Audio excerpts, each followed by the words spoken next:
Donc, bonjour à tous. J'espère qu'on est en direct pour de vrai parce qu'on a eu quelques petits problèmes techniques pendant que Patricia s'en va en coulisses à regarder, voir si on est vraiment en direct. Je vais refaire mon intro magnifique que j'avais improvisé la dernière fois. Donc, bonjour à tous. Bienvenue dans ce magnifique Facebook Live, LinkedIn Live. J'ai appris qu'on était sur LinkedIn en même temps. Pas un grand amateur Ça de fonctionne. LinkedIn, mais j'imagine que les deux personnes qui sont là vont nous écouter. Donc, j'allais dire qu'on est le 21 septembre et vous savez c'est quoi cette date-là, les amis? C'est la date où demain, il faut que nos sites soient conformes avec la loi 25. On n'a pas le choix. C'est ça la vie, malheureusement, au Québec. Donc, on est des entrepreneurs, on est tout le temps un petit peu à la dernière minute. Hein? Donc, je pense que ce live-là va être assez d'occasion parce qu'on va s'intéresser à différents mythes en lien avec la loi 25. Vous savez, moi, je suis pas un avocat, je suis pas quelqu'un qui est très, très bon avec les questions légales. Je ne vous donnerai jamais de conseils légaux. Et si je vous donne un conseil légal, sachez que ce n'est pas moi, c'est une intelligence artificielle qui essaie de vous scammer. À la place, on a Aïcha Tariq, qui est une experte avocate en droit numérique qui va être là pour répondre à nos questions. On a une belle slide avec 15 mythes sur la loi 25 qu'on va explorer un à un. On est joint également par Patricia Filiatro, qui est notre experte WordPress. Donc, si vous avez un site web sur WordPress, comment faire pour vous arranger avec cette loi-là, cette loi 25-là. Et finalement, Mélodie Lambert, qui est ma sœur, mais autre que ma sœur, c'est également une experte Shopify qui va nous expliquer le volet plus avec Shopify. Donc, sur ce, je vais laisser les rênes de cette conversation à Patricia. Oui, ben écoute, pendant que tu fais ça, là, vu qu'on a eu un petit bug, je vais juste renvoyer à tout le monde le lien via mon infolette. Je fais ça en 3 secondes et quart parce qu'on est comme dans un autre live finalement. Donc, j'envoie ça, et j'y vais. OK, donc, oui, je vais partager mon écran, mais là, je vois qu'on est à peu près 200, fait que d'après moi, les gens ont trouvé par eux-mêmes le lien. Donc, hein, on a affaire à du monde intelligent ici ce matin, c'est merveilleux. Je partage mon écran et oui, voilà, Oli, on va tester tes connaissances de loi parce que justement, on sait qu'elle t'aime autant les lois que le tofu, apparemment. Moi, j'adore le tofu. Puis j'aime les lois aussi. Là, vous devriez voir mon écran. Est-ce que c'est le cas? Oui. Parfait. Donc, avant de vraiment, comme tu disais, rentrer dans la loi avec notre experte Aïcha, on voulait tester tes connaissances, Oli, puis on veut aussi tester les connaissances des gens qui sont là avec nous. Parce qu'on se doute que, bon, vous avez peut-être quand même commencé à vous y intéresser à la loi 25. Vous ne comprenez peut-être pas tous les fins détails, mais certainement que vous avez déjà des a priori ou peut-être des préjugés par rapport à la loi. Fait que c'est ça qu'on va tester immédiatement. Donc, premier mythe, Oli, dis-nous, selon toi, ce qu'on entend. Les petites entreprises ne sont pas concernées par la loi 25. Vrai ou faux? Aïe, aïe, aïe, aïe, aïe. Ben, dans la loi... Vrai ou faux? Vrai ou faux? Vrai. Les petites entreprises sont concernées par la loi 25. Vas-y, explique-nous pourquoi tu penses ça. Dans le fond, c'est une loi qui vise toutes les entreprises. Parce que tu peux pas faire une loi juste pour Google, tu peux pas faire une loi juste pour Facebook. Il faut que la loi s'applique à tous de façon égale. Hein? On est dans un système démocratique. Qu'est-ce qui est bon pour un est bon pour les autres. Ceci étant dit, je pense que la loi a été faite dans l'esprit de Facebook et Google, mais malheureusement, ça fait en sorte que nous qui, tu sais, pauvres petits propriétaires de sites WordPress, de PME, on n'est pas en train de vendre les données à gauche et à droite de tout le monde, mais il faut quand même qu'on est comme traité un peu par la loi comme si on était des méchants qui vendaient les données de monsieur, madame, tout le monde. Fait que oui, on est concerné. Et voilà, tout à fait. T'as bien compris. Donc oui, toutes les entreprises sont concernées, puis pas juste les entreprises incorporées, donc les travailleurs autonomes, en fait, la gestion des données at large. Parfait, good! Bonne réponse. Hey, je pense que je vais faire un système de points. Je vais te donner des points. Tu as 1,1 sur 15 à date, Lee. C'est quand même pas pire. Les données en dehors du Québec ne sont pas... Moi, je pensais vraiment pas avoir un examen un matin. Ouais, c'est un examen. Donc, deuxième mythe, les données en dehors du Québec ne sont pas concernées par la loi 25. Vrai ou faux? Hey, c'est une bonne question. Je sais pas. Tu sais pas? J'aurais tendance à dire que le gouvernement québécois n'a pas vraiment juridiction sur les trucs qui sont à l'extérieur du Québec, sauf qu'en même temps, s'il y a un tiers qui est en Europe, j'imagine qu'il peut avoir un recours contre nous quand même. Fait que je dis non. Oui? Je vais laisser Aïcha répondre à cette question.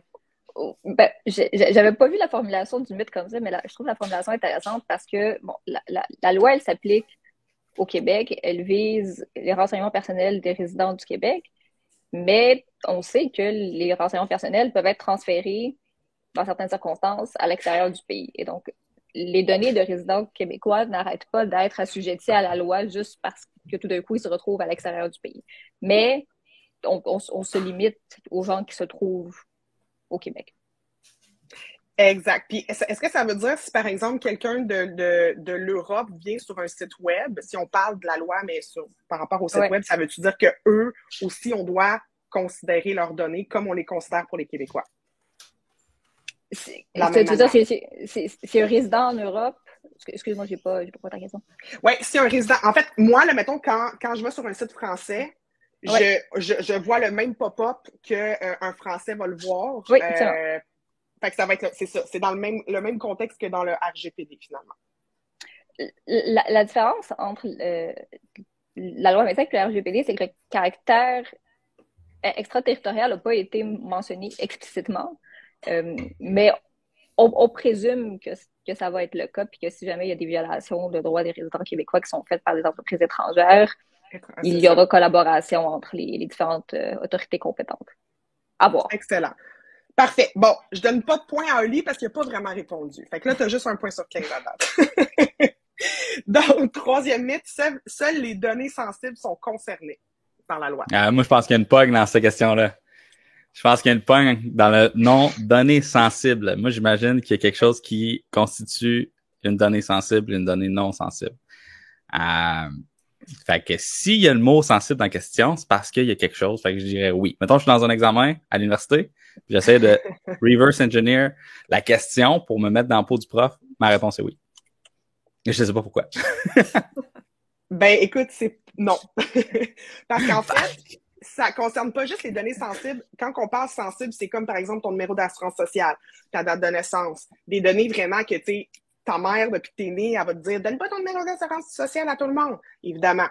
Mais ça concerne pas que ces données-là. La loi va concerner aussi d'autres données qu'on considère peut-être un peu moins sensibles, comme un prénom, un nom de famille, dans le sens qu'il y a plusieurs personnes qui ont le même prénom, peut-être le même nom de famille. Donc, malheureusement, non. Tu n'as pas de point. C'est les données personnelles, je pense. C'est ça, right? Aïcha, je suis sûr qu'il y a quelque chose, donc il y a comme un type de données, là. C'est ça, on a les renseignements personnels, puis on a les renseignements personnels sensibles. Donc, les renseignements personnels sensibles, c'est les renseignements envers lesquels on s'attend à un plus haut niveau de confidentialité en raison de leur nature. Puis en règle générale, c'est tout ce qui est protégé par la charte. Donc, tout ce qui est conviction religieuse, tout ce qui a trait à l'origine ethnique, à l'origine raciale, conditions médicales, le numéro d'assurance sociale, c'est un bon exemple. Donc, ça va pas bien aujourd'hui, Carly. Je suis rendu à 1 sur 3. Non, mais c'est correct. On continue. J'ai pas besoin de... Va chercher ton tofu. Je n'ai pas besoin de consentement si je n'ai pas l'intention de partager des données, vrai ou faux. On a toujours besoin de consentement. Bravo! Yes, c'est un autre point, 2 sur 15. Excellent. Ouais. Sauf exception. Mais ouais. Sauf exception. Ben, il y a, comme dans toute loi, il y a des exceptions. Donc, il y a des situations où, si on rencontre certains critères, on n'aurait pas besoin de demander le consentement, mais l'idéal, c'est d'obtenir le consentement. Voilà. Mais il y a toujours tout le temps des exceptions. Hein? Ouais. Mythe numéro 5, une fois en conformité, c'est toujours en conformité. Si quelqu'un me donne son consentement, c'est fait, c'est réglé à vie. J'imagine que c'est comme avec la loi C-28 sur les courriels, qu'il y a comme un genre de délai là, sur lequel tu as le droit de garder les infos, puis après ça, il faut que tu les supprimes. Fait que j'irais non. C'est bon. Parfait. Tu as un autre point. Bravo. Puis aussi, c'est que, tu sais, j'imagine, puis Aïcha... Les gens me disent dans les commentaires, je pourrais tricher, là, j'ai dit, le Chantal, elle me dit non, pas à vie, Audrey, faux, tout le monde. Écoute, j'ai juste à regarder les commentaires, puis ça va m'aider, je vais peut-être avoir ma note de passage, continuer. Finalement. Mais c'est ça, donc, Aïcha, je te donne la parole peut-être pour l'expliquer un petit peu. Qu'est-ce que ça signifie? Oui, mais je pense que la meilleure manière de l'expliquer, c'est que la conformité, c'est pas une destination, là, c'est un voyage. Et donc, nos pratiques au sein. Je peux pas prendre le crédit pour ça. Nos pratiques changent. Nos pratiques changent au jour le jour. On développe de nouvelles activités, on utilise de nouveaux fournisseurs, etc. Et donc, oui, on peut se rendre conforme à un moment précis dans le temps, mais ça ne garantira pas que demain on le sera ou que dans un an on va l'être. Là. Excellent. Merci. 6e mythe. Les sanctions sont rares et mineures. Donc, ceux qui vont contrevenir à la loi 25. Moi, je suis convaincu que les sanctions, tu peux... OK, pas les gens qui... Sanctions monétaires. OK, ouais. Moi, je pense qu'ils vont être rares et majeurs. Je me souviens plus de la réponse. Les amendes qui montent en communauté peuvent être très importantes. Voilà la réponse. Parce que moi, je me rappelle la loi C-28, là, tu sais, je veux dire, c'est une loi qui affecte toutes les entreprises canadiennes en lien avec l'obtention des adresses courriel. On a une formation là-dessus sur la tranchée. Allez vous inscrire sur la liste d'attente. On va probablement rouvrir les inscriptions pendant le Black Friday. Mais, tu sais, je me rappelle les cas qui ont été mis en application. Il y a du monde qui ont eu genre comme 200 000 $ d'amende. Mais il n'y en a pas eu 1000 personnes qui ont eu cette amende-là, mais ceux qui l'ont eu solide. Là.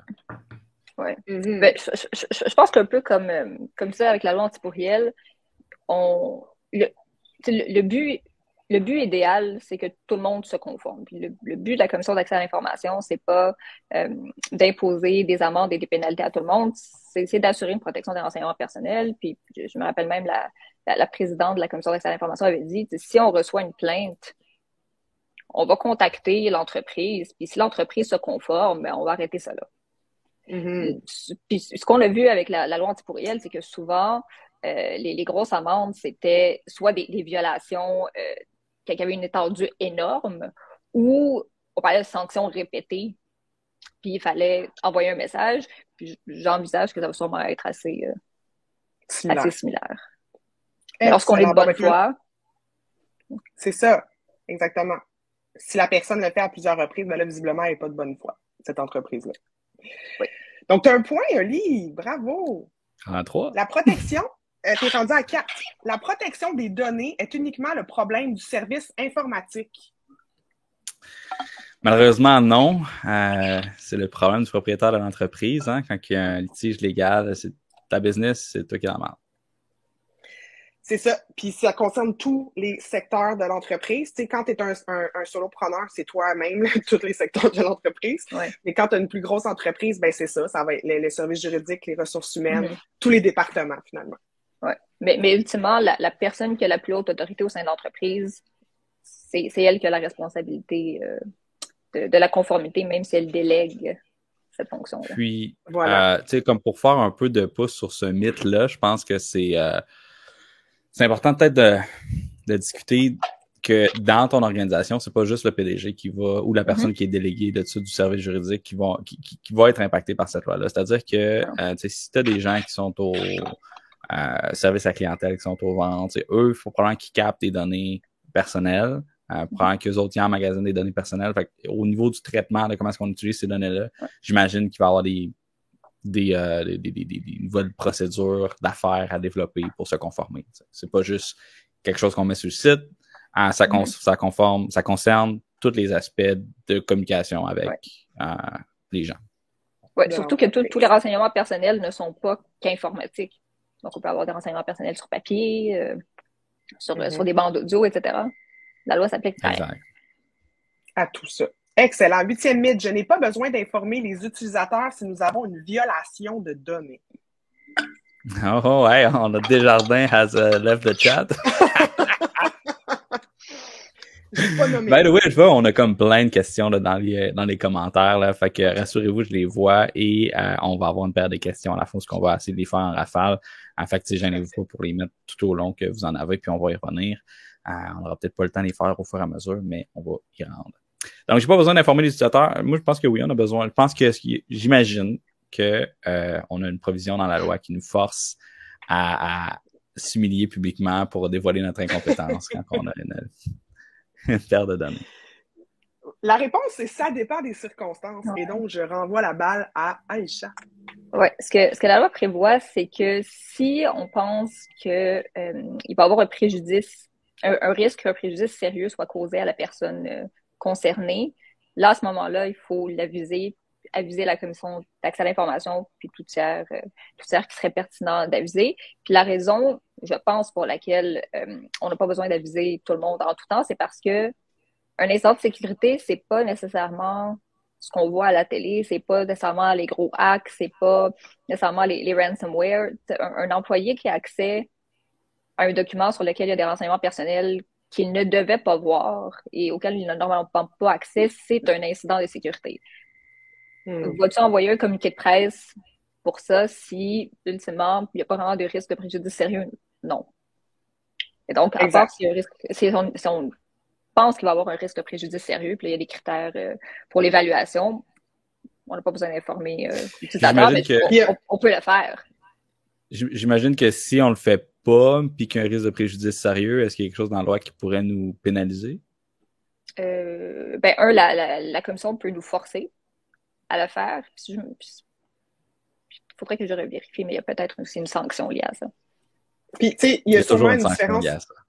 Il y a sûrement une différence entre l'annoncer publiquement et l'annoncer aux personnes concernées, parce que les personnes concernées sur la liste, mettons qu'il y avait 60 personnes, on peut peut-être leur envoyer un courriel, une information disant voici ce qui s'est produit, mais peut-être pas l'annoncer avec un communiqué de presse at large, à moins qu'on soit une entreprise publique. Là. C'est que des fois, l'annoncer publiquement, c'est pas vraiment notre choix. C'est que des fois, t'envoies un courriel à 60 personnes, puis ça se ramasse dans le journal en raison de l'intérêt public de la violation. Fait que ça dépend de l'ampleur de votre entreprise. Tu sais, si vous êtes juste une petite entreprise, je pense pas que Paul Arcand va en parler demain matin. Là, tu sais. Mais c'est mieux d'être diligent. Parfait. Si numéro 9. Si c'est l'été, oui, puis qu'il se passe rien.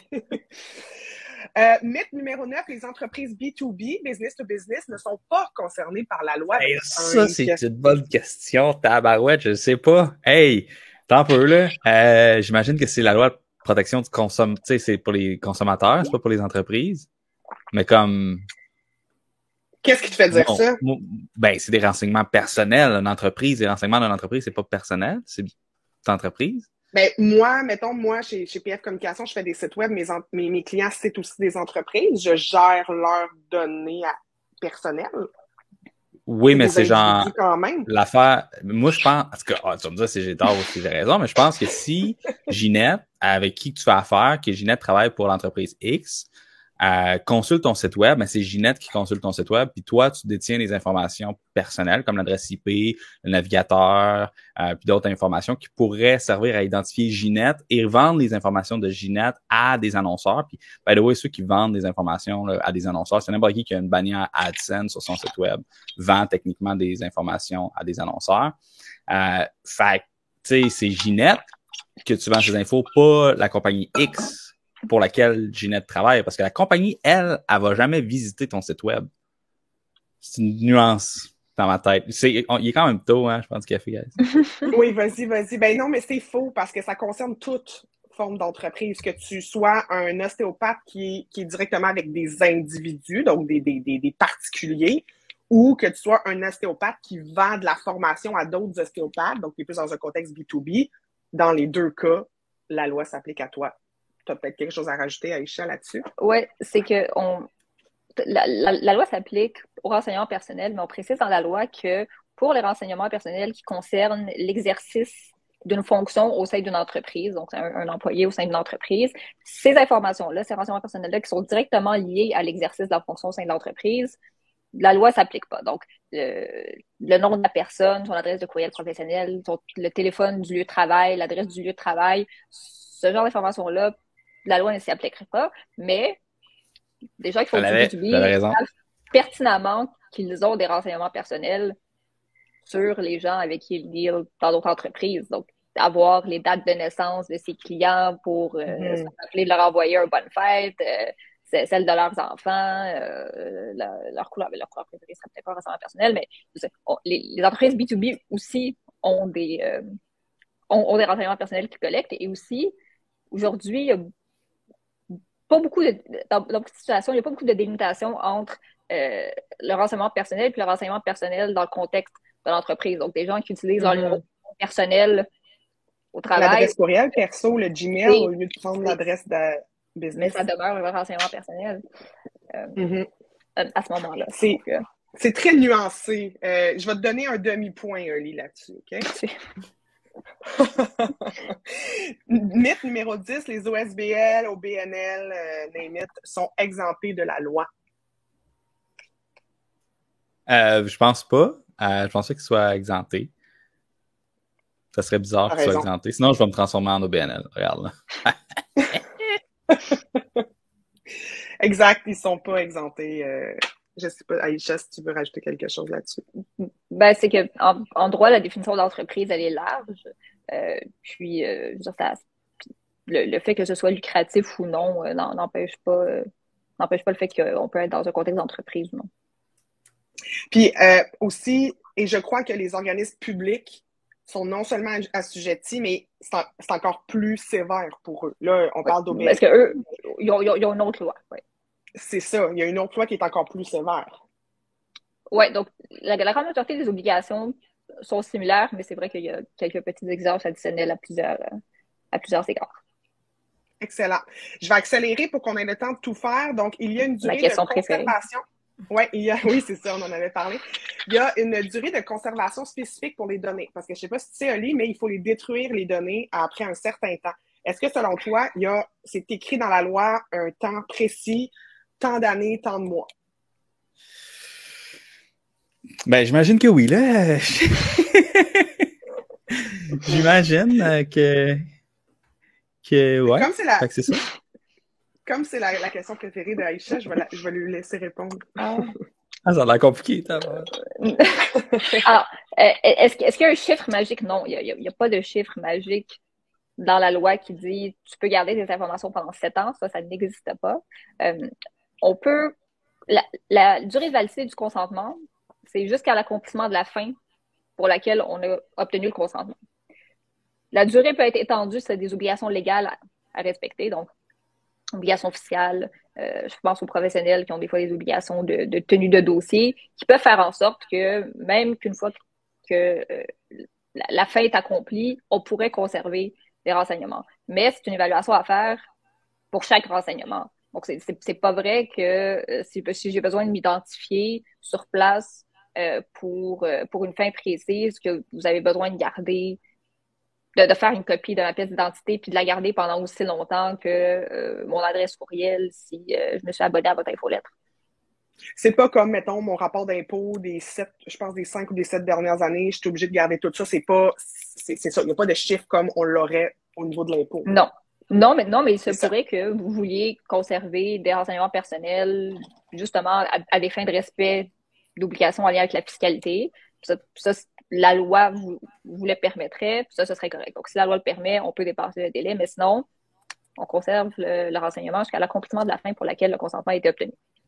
Fait que, mettons, la date de naissance de la personne, pour les impôts, c'est moyen pertinent, tu sais. C'est sûr. Puis, je pense qu'on va parler, il y a un mythe sur la nécessité, je pense, un peu plus tard. Voilà. C'est ça. Avoir le consentement permet de collecter toutes les données souhaitées. Vrai ou faux? Ça, c'est comme, tu sais, dans le temps, Facebook, là, en 2016, avant le scandale Cambridge Analytica, écoute, je me sens vieux de parler de ça en 2016, oh my god, en 2023. Avant, quand tu te connectais pour jouer à Farmville, tu sais, il fallait comme que tu acceptes les trucs, là, puis là, ça donnait tout, genre, ça donnait ta liste d'amis, ça donnait ton restaurant préféré, toute ta liste de pages que tu as likées. Fait que, ça, c'était manifestement pas idéal.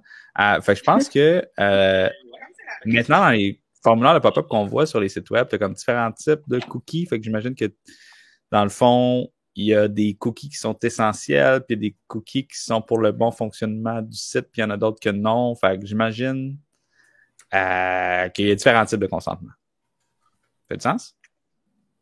Oui, ben en fait, oui, ben c'est que si tu collectes une information, la personne dit oui pour un truc, elle n'est pas en train de dire oui pour tout. Elle est en train de dire oui pour un élément en particulier. Je te laisse élaborer. Oui, ben, parce que le concept du consentement, c'est au cœur de la loi 25 et d'à peu près toutes les lois sur la protection des renseignements personnels. Mais au-dessus de ça, il y a le concept de nécessité. Donc, on ne peut pas collecter des renseignements personnels qui ne sont pas nécessaires pour accomplir les fins qu'on a communiqué, même si tu obtiens le consentement. Donc, un exemple que j'ai vu récemment, je voulais m'inscrire à une infolettre, on me demandait mon adresse résidentielle dans le formulaire. OK. C'était pas obligatoire. C'était pas obligatoire, mais même si je le donnais, cette collecte-là n'est pas licite. Il n'y a pas de raison d'obtenir mon adresse résidentielle pour m'inscrire à l'infolettre. Donc, Peut-être qu'il voulait te l'envoyer en papier aussi. Peut-être, mais nécessité. Mais c'est nécessaire. Comment je vais faire, moi, à poste? Mais moi, j'ai m'envoie ça par la poste. Moi, je veux m'inscrire à l'infolettre digitale. Voilà. Fait que j'ai pas un point, non? J'ai même pas une demi-point là-dessus, non? Oui, non, t'as un point ici. Tu l'as. OK. Je n'ai pas de e-commerce, donc la protection des données ne me concerne pas. Là-dessus, j'aimerais ça peut-être enchérir parce que définitivement, oui, on en a parlé depuis le début, là, ça te concerne parce que ça concerne toutes les branches de ton entreprise. Un exemple, Aïcha, question pour toi. Si, mettons, j'ai une liste de clients qui est dans un Google Sheet ou qui est dans une feuille Excel qui se trouve à être dans un document, genre dans un Google Drive, dans un Dropbox ou dans un truc de même, j'imagine que ça peut être problématique puis ça rentre dans la loi. Ben, si on décortique, donc on parle de renseignements personnels. Puis là, dans ce cas-ci, on parle de renseignements personnels qui sont communiqués à un tiers, qui va être, si c'est sur Google Sheets, ça va être, le tiers va être Google. Donc, il y a certainement des exigences à respecter. Donc, le consentement, sauf exception pour la collecte du renseignement. Puis après ça, pour la communication, vu que ça va être une communication hors Québec, à moins que les serveurs de Google soient situés au Québec, il va non seulement falloir communiquer que les données risquent de sortir du Québec, mais il va aussi falloir faire une évaluation des facteurs à la vie privée, mais on ne s'embarquera pas là-dedans dans ce webinaire. OK, je voulais pas ouvrir... c'est plus complexe que tu pensais comme... Donc, définitivement, notre numéro 13, ça te concerne. Exact, parfait. Tu as un autre point. C'est excellent. Moi, j'ai pas d'e-commerce. Patricia n'a pas d'e-commerce. Non, c'est ça. Ça nous concerne pareil. Exact. Absolument. Voyons, monsieur Legault. J'ai pas d'e-commerce. J'ai déjà mon pop-up à cookies, donc je suis en conformité. Non. Exactement. C'est beaucoup plus large que ça. Je vais juste accélérer. On est rendu au dernier parce que je vais être sûr qu'on a le temps de tout faire. J'ai déjà mis une case à cocher dans mon formulaire d'infolette, donc je suis en conformité. Des fois, le monde rajoute des cases, mais la case fait rien. Il y a ça aussi. Ouais, ça, c'est une autre affaire. Ouais. Donc non, t'es pas en conformité. T'es pas en conformité, puis ça fait plutôt référence, en fait, à la loi C-28. Vous en avez parlé tous les deux, qui est en fait la loi anti-pourriel. Donc, c'est une bonne chose. Il faut qu'elle fonctionne, comme tu dis, Oli, pour qu'elle soit connectée pour vrai à quelque chose. Évidemment. Mais non. Il faut que ce soit pour des renseignements nécessaires. Faut que, il y a d'autres choses à vérifier au-delà de juste la case. Exact. Mais Oli, quand même, tu as la note de passage et même plus, je pense que tu as 9,5 sur 15. Wow. Fait que quand même, pour quelqu'un qui aime autant les lois que le tofu, je pense 63. que tu vois, t'as passé. Parfait. Ça, c'est la note parfaite. Dans le fond, moi, quand je suis à l'université, la note parfaite, c'est pas 100%, c'est 60%. Parce que ça veut dire quoi? Ça veut dire que tu as le plus grand reward possible pour le minimum d'effort. Et ça, c'est le sweet spot de la productivité en affaires, la chose la plus importante. Wow, j'adore. OK, donc on va embarquer dans la vraie matière. En fait, c'était la vraie matière, mais là, vraiment, Aïcha, on va te laisser le micro parce que tu vas nous expliquer les grandes lignes de cette loi-là. Tu as déjà mentionné une couple de petites choses avec ces 15 bits-là, mais on te laisse aller. Donc, moi, je vais changer les slides. Je vais essayer de te suivre, mais sinon, si je ne vais pas assez vite, tu me le dis. Tu peux déjà la changer. Oui. Ouais. Donc, le but de la partie sur le webinaire-là, c'est vraiment de regarder les grands concepts qui sont au cœur de la loi. Donc, on en a parlé un peu tantôt. Bon, c'est une mise à jour de la loi sur la protection des renseignements personnels dans le secteur privé. Les gens pensent qu'avant, il n'y avait pas de loi sur la protection des renseignements personnels. C'est pas vrai. On l'a juste mise à jour. Donc, cette mise à jour-là introduit des nouveaux droits pour les usagers, puis des nouvelles obligations pour les entreprises. Et comme ça, on a vraiment rajouté beaucoup de viande autour de la loi, donc c'est très différent de ce qui est applicable jusqu'à aujourd'hui au Québec. Tu peux changer. Excellent. Oui. Oui, donc, tantôt, il y avait la question, bon, ça s'applique pas aux petites entreprises, est-ce que ça s'applique aux OBNL, etc. Ça s'applique aux entreprises. La définition d'entreprise, elle est hyper large, donc on parle d'exercice d'une activité économique organisée à caractère commercial ou non, qui consiste dans la production, réalisation de biens, administration, aliénation, prestation de services. Et donc, ça englobe énormément de situations. Ça concerne les renseignements personnels des individus qui sont au Québec. C'est quoi un renseignement personnel? Un renseignement personnel, c'est un renseignement qui concerne une personne physique, donc pas une entreprise, une personne physique, pas une entreprise, une société plutôt, et une personne morale, et qui permet directement ou indirectement de l'identifier. Directement ou indirectement. Donc, c'est pas parce qu'on n'est pas capable d'identifier directement une personne physique avec le renseignement que ce n'est pas un renseignement personnel. Puis on en a parlé un peu tantôt avec Oli. Ça exclut les renseignements qui concernent l'exercice par une personne d'une fonction au sein d'une entreprise. Ça exclut aussi ce que la loi considère comme étant des renseignements publics. Donc, tout ce qu'on trouve sur les registres, les informations sur certains employés d'organismes publics, etc. Super. Quelques exemples de renseignements personnels. Bon, on a le typique nom, prénom, date de naissance, l'adresse courriel, l'adresse IP. L'adresse IP est un exemple de renseignement personnel, numéro de téléphone, numéro d'assurance sociale, adresse résidentielle, name it. Puis l'adresse IP, on va en parler justement en fait plus tard là, avec Mélo et moi. Donc, je présente ça un peu de manière différente qu'à l'habitude. On peut dire qu'il y a 4 grands concepts sous-jacents à la loi 25. Donc, l'information à la transparence, la vie privée par défaut, la responsabilisation face aux renseignements personnels et le contrôle des usagers sur leurs renseignements personnels. Est-ce que tu peux élaborer un petit peu ces concepts-là? Je vais faire un par un. Oui. Parfait. Donc, obligation d'information et de transparence. Donc, une des obligations de base dans la loi, c'est l'obtention d'un consentement qui est libre et qui est éclairé et manifeste. Et lorsqu'on parle de renseignements personnels sensibles, un consentement qui est explicite. Le concept de libre et éclairé, il est vraiment important parce que moi, récemment, je suis allée sur le site web d'une municipalité sur lequel il y avait un pop-up, une bannière de cookies pour accepter ou refuser les cookies. Et lorsqu'on cliquait sur refuser, on se faisait rediriger vers Google.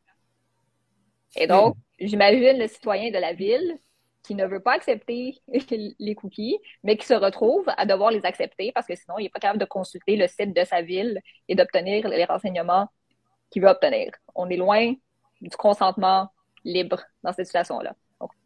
Puis on nommera pas la ville, là, mais juste pour te dire, j'avais déjà vu... Mais moi, j'aimerais ça savoir c'est quoi la ville. Je suis convaincu que c'est Hérouville. Non, mais il y avait du lorem ipsum sur leur site web il y a quelques semaines, OK? Fait que visiblement, là, la personne qui s'occupe du site web de cette ville-là, là, mériterait un congédiement. Pour vrai, là, il est un petit peu random dans ce qu'il fait. Bref. Mais à sa défense, moi, je sais qu'il y a beaucoup d'organisations qui demandent à ce que les pop-up, lorsque la personne clique sur refuser, redirigent vers un autre site. Donc, des fois, c'est des demandes qui viennent d'en haut. Bref. Ouais. Mais son travail, ça serait quand même de dire à son boss qu'il est dans le champ. Mais bon. Bon. Donc, non, j'ai pas fini. Ah, excuse! Oui, donc, pour être capable d'avoir un consentement qui est éclairé, ben, il faut avoir les informations nécessaires pour donner le consentement, pour que ce soit en toute connaissance de cause. Ça passe à travers le fait d'avoir des politiques claires et simples qui sont publiées sur le site web, puis qui expliquent, entre autres, c'est quoi les renseignements publics, les renseignements personnels, qui sont collectés, à quelle fin, leur circulation, etc. Ça implique aussi qu'il y a des gens qui ne peuvent pas donner un consentement libre et éclairé. Et donc, par exemple, pour les mineurs de moins de 14 ans, ben, il faut avoir l'autorisation du parent ou du titulaire d'autorité parentale ou du tuteur, ce qui implique de mettre des mécanismes en place pour s'assurer que c'est pas le kid qui est en train de nous donner un consentement qu'il ne peut pas donner. Est-ce que ça va s'appliquer aussi pour les sites web? Donc, si quelqu'un de 12 ans vient sur un site et qui accepte le pop-up, ça veut dire que ça n'a pas vraiment été libre et éclairé? C'est une bonne question. Je pense que quand on sait qu'on offre des produits ou des services qui s'adressent à des enfants de moins de 14 ans, il faut mettre des procédures en place pour s'assurer qu'on a le consentement. C'est sûr que la question de je visite n'importe quel site que je veux, il y a un cookie, à voir l'application de ça, comment ça va se faire, mais... Ça commence à être assez granulaire, là. On est comme vraiment dans les détails, là. Peut-être. Super! Ouais, avant cette slide-là, j'aimerais bien juste comme souligner que j'adore le fait qu'à cause de toi, Patricia, il y a des gens qui se parlent en leur ipsum dans les commentaires. Non! J'adore. C'est parfait. C'est parfait. Donc, deuxième concept sous-jacent à la loi 25, c'est la vie privée par défaut, ou ce qu'on a souvent entendu comme étant le privacy by design. Donc déjà, quand on offre un produit ou un service technologique, il faut que par défaut, les plus hauts paramètres de confidentialité soient activés, sans intervention de la personne. Donc le meilleur exemple que je peux donner, c'est quand on télécharge une application sur son téléphone, puis que là, tout d'un coup, on a plein de pop-up qui nous demandent est-ce que tu veux activer la localisation, est-ce que tu veux faire ci, est-ce que tu veux faire ça? Ça, c'est la bonne façon de faire. Donc, par défaut, tout est désactivé, sans aucune intervention de la part de l'usager, et je peux, si je veux, rendre le tout un peu moins confidentiel et activer certaines fonctions. C'est la même chose pour les fichiers témoins. Les fichiers qui, plus précisément, permettent le profilage, la localisation, l'identification des usagers. Tout ça, ça doit être désactivé par défaut. On en a parlé un peu tantôt avec le pop-up. Et donc, ça veut dire que avant que moi, je donne mon consentement, donc que j'active ces fonctions-là, il faut qu'elles soient désactivées.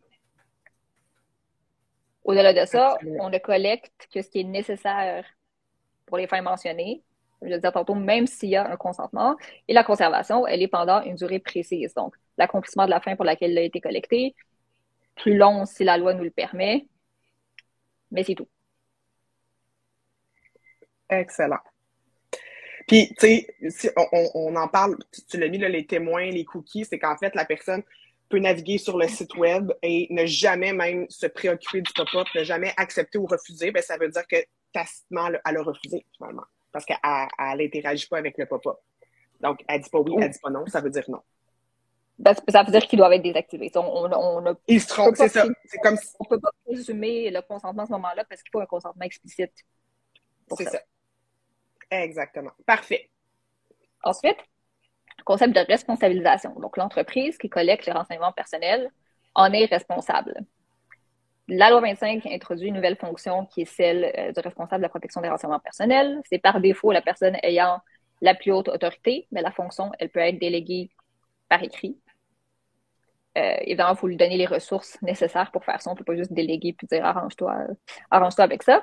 Et le titre et les coordonnées de cette personne-là doivent être affichées en ligne. Donc, typiquement, on va faire ça dans la politique de confidentialité.